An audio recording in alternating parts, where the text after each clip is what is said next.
Alléluia. Amen. Je reconnais que tu peux tout et que rien ne t'est impossible. Je reconnais que tu peux tout et que rien ne t'est impossible. Seigneur, fais-moi voir ta gloire. Seigneur, fais-moi voir ta gloire. Seigneur, fais-moi voir ta gloire.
Seigneur, nous demandons grâce. Father Lord, we bless your name this hour, Lord. As I commit this section into your hands, oh Lord, I ask you, Lord, to move as never moved before. Let your spirit, Lord, touch every situation and change, transform everything that you have to change this morning. We stand upon every mountain, upon every obstacle. I ask you, Lord, to move, Lord, in the name of Jesus. Oh, Père, nous te rendons grâce. Thank you for toi. Merci, Seigneur. Hallelujah. Acclamons le Seigneur, acclamons le Seigneur. Amen. Alléluia. Je suis vraiment dans la joie de être parmi vous ce matin. Alléluia. Vraiment dans la joie d'être parmi vous ce matin. C'est vraiment la grâce d'être parmi vous. Soyez bénis. Et je dis à tous les bienvenus qui sont là, Pasteur Séraphin, qui m'a accueilli cet après-midi, Papa Taliano, et maman aussi qui est là, présente, que le Seigneur vous bénisse. Je suis vraiment, c'est vraiment une grâce particulière. Si Papa Séraphin m'a invité aujourd'hui, il m'a dit, mon frère, tu es invité, et je vais te exhorter le sang, c'est-à-dire l'église. Et puis il m'a posé une question. Si tu veux le tapette, je vais te donner à ton disposition. anglais. J'ai dit que je peux aussi prêcher en français, parce que ça fait longtemps que je n'ai pas prêché en anglais, presque pas 4 ans. Et je me suis dit que ça fait longtemps et je suis vraiment habitué en langue française et je me sens même à l'aise, plus à l'aise en français qu'en anglais. Alléluia. Je me rappelle à l'époque quand j'ai commencé il y a 6 ans. Alléluia. Quand je prêchais en anglais, c'était le de fermer l'église. Ce n'est même pas la peine. Ils m'ont dit, n'essayez même pas de prêcher en français. Continue de prêcher en anglais. Mais j'ai dit, mais tu m'as envoyé ici à mon. Comment de vous prêcher en anglais ici à moi? Et il n'y a même pas d'anglophone ici à moi. Et le Seigneur m'a dit, continue comme ça. Et par sa grâce, je suis là aujourd'hui. J'aimerais que vous voyez le passage. Le passage. Un roi. Voilà avec moi. L'écriture, ça. Un roi. Chapitre 18.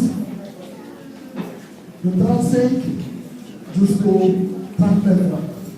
C'est là où se trouve notre devoir cet après-midi. Et il y aura aussi les autres dieux qui vont passer après moi pour appuyer là-dessus. Est-ce que vous êtes là avec moi? Je vais inviter le frère et verset à lui. Un roi, l'Écriture sainte, un roi, chapitre 18, verset 35 jusqu'au 39. Amen. L'eau coula autour de l'autel et l'or remplit aussi d'eau le fossé. Au moment de la présentation de l'offrande, Élie le prophète s'avança et dit: Éternel Dieu d'Abraham, d'Isaac et de Jacob, d'Israël, que l'on sache aujourd'hui que tu es Dieu en Israël, et que je suis ton serviteur, et que j'ai fait toutes ces choses par ta parole. Réponds-moi, Éternel, réponds-moi, afin que ce peuple reconnaisse que c'est toi, Éternel, qui es Dieu, et que c'est toi qui ramène leur cœur.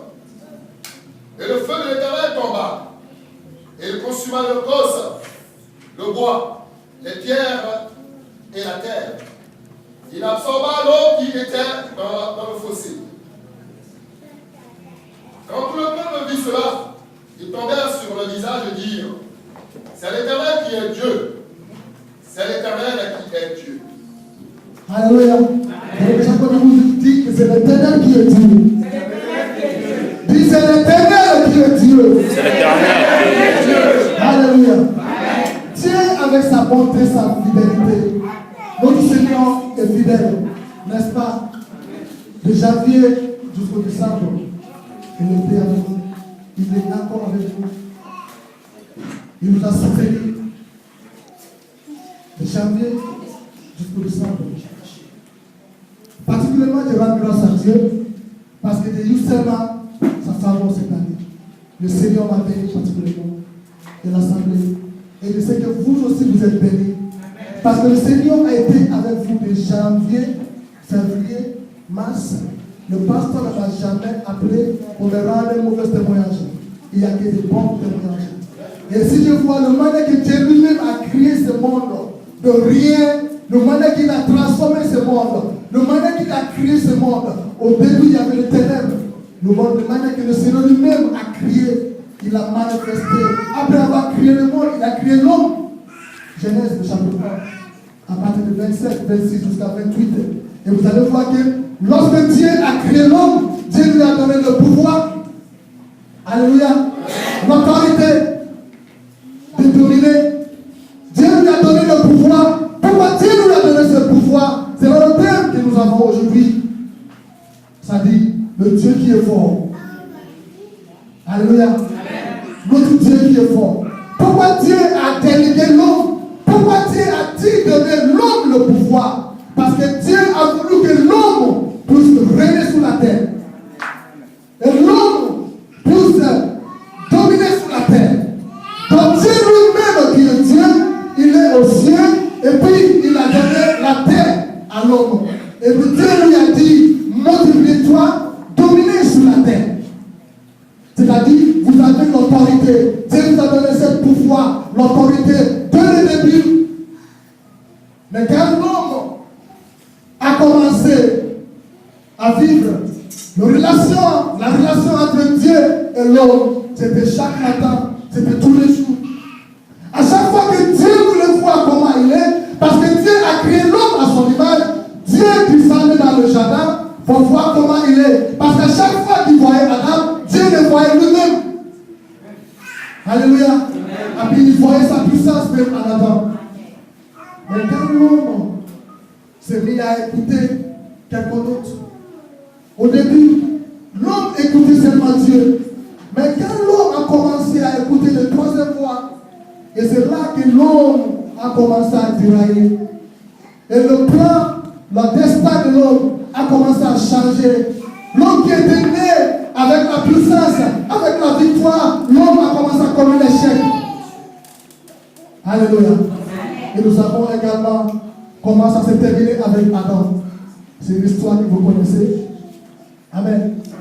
Comment Dieu l'a chassé et comment Dieu a continué avec l'humanité. Comment Dieu a appelé Abraham de rien. Comment Dieu l'a appelé de rien. Un homme qui n'avait pas d'espoir. Comment Dieu l'a béni. Comment Dieu a montré sa puissance en lui. Comment Dieu l'a appelé le père de nation de rien. Abraham qui avait rien. Mais Dieu l'a établi. Alléluia. N'est-ce pas Dieu fait? Un homme qui n'avait pas d'espoir. Un homme qui n'avait pas d'espoir. Dieu lui a dit de quitter son patrie. Et Abraham a écouté, c'est dans Genèse 12. Et Abraham a suivi Dieu. Comment Dieu l'a béni. Et comment Dieu encore a appelé Moïse. Dieu a montré sa puissance. Dieu lui a dit et lui a envoyé d'aller voir Pharaon. Et il devait délivrer le peuple de Dieu qui était en captivité. Comment Dieu était avec Moïse, comment Dieu lui-même a utilisé puissamment, car à l'époque, Pharaon était considéré comme Dieu à son époque. Alléluia. Pharaon était considéré comme Dieu à son époque, alors il y a Dieu tout-puissant. Mais Dieu a utilisé Moïse et Dieu lui a établi, Dieu lui a donné le pouvoir, l'autorité et Dieu l'a établi. Dieu lui a dit, des nations seront soutenues. Alléluia. Comment Dieu l'a établi?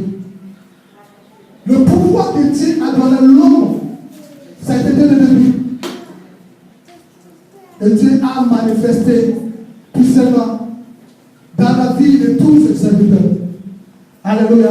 Et un roi, nous allons voir que Élie, avant la rencontre qu'il avait eue avec le roi Achab, qui était le roi à l'époque en Israël, Genèse 1 roi 17, verset 1, il lui a dit tout simplement, j'ai déclaré. Tout le monde lit. Et lui, le Tishbi, l'un des habitants de Galad, dit à Achab, l'Éternel est vivant, le Dieu d'Israël dont je suis le serviteur. Il n'y aura des années ici, ni rosée, ni pluie, sinon à ma parole. À ma parole. C'est-à-dire, l'autorité que Dieu a donnée à l'homme, c'était incontestable. Quand l'homme décrit quelque chose, le ciel était obligé d'agir. Lorsque l'homme décrit quelque chose, le ciel était obligé d'agir. Et Élie a dit, ces 3 années qui est devant nous, il n'y aura ni la pluie, la terre ne sera pas rosée. Et ça sera moi qui va décrire. Mais normalement, c'est le roi qui avait l'autorité, n'est-ce pas? C'était le roi Achab qui devait décrire. Mais Dieu ne lui a pas donné ce pouvoir. Quand Dieu a déposé ce pouvoir dans la vie de son enfant, et Dieu nous a dit ça également, Saint Jean, le chapitre 1, 12, que à tous ceux qui l'ont reçu, Dieu nous a donné le pouvoir de devenir enfant, le pouvoir de faire le prodige. Alléluia. Et nous savons comment Élie, comment il a trouvé le roi Achab. Comment le Seigneur a utilisé puissamment. Je vous dis quelque chose ce matin.